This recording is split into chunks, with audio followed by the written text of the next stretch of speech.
Agree ba kayo dito? Kalahati sa saya ng paglalaro ng airsoft ay galing doon sa customizable aspect ng hobby na to. Mapa-loadout pa yan, internal upgrades o kaya external. Sobrang saya 'di ba pagka ikaw yung nagbi-build ng sarili mong unit. Pero pansin nyo rin ba pagkadating sa accessories, sobrang hirap maghanap ng unique na item. Ako personally sobrang hilig ko sa mga unique na suppressor, compensator saka flash hider. Kasi parang sila yung pinakamabilis na pwede mong ilagay sa unit mo na popogi talaga agad. Sobrang dami ko ring piniem ng mga airsoft shop dito pero wala kahit isa yung meron ng mga accessories na hinahanap ko. Kaya buti talaga nag-PM sa akin to si Tier 1 Tactical. Tara, pakita ko sa inyo yung mga binili ko sa kanya. Unang-una sa listahan, yung Strike Industries XCOM Flash Hider.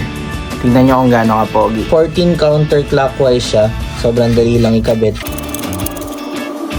Tingnan nyo kung gaano kaangas mga boss pag nakakabit na.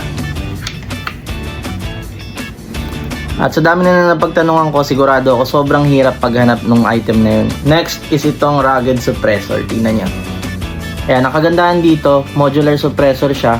Pwede mo siyang iksian, pwede mo rin siyang ganito kahaba. So, ganito siya kaangas pag long, at ganito naman pag short. Ayan, ganyan siya pag short. Sobrang angas. Nakaraan din nag-post ako, naghahanap ako nito. Yung RMR mount nitong Elcan Spectre ko. Kasi pwede mo itong kabitan ng red dot. Pero wala akong makita talaga. Naganap na ako kung saan saan. Nag-try na rin ako mag 3D print. Pero pangit. So ito, nakakuha ako sa kanya ng RMR mount.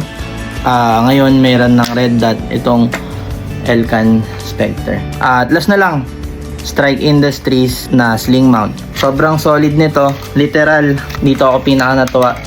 Kasi kaya niyang bitbitin yung airsoft 10 kilograms with attachments. Ayan, kaya niyang bitbitin. Wala siyang paint chip. Na-try ko na rin to buong laro. Hindi ako nagka-problema dito. Ito kasing LMG, meron siyang integrated na sling mount dito. Pero nung dinala ko na yung unit, umuuga siya.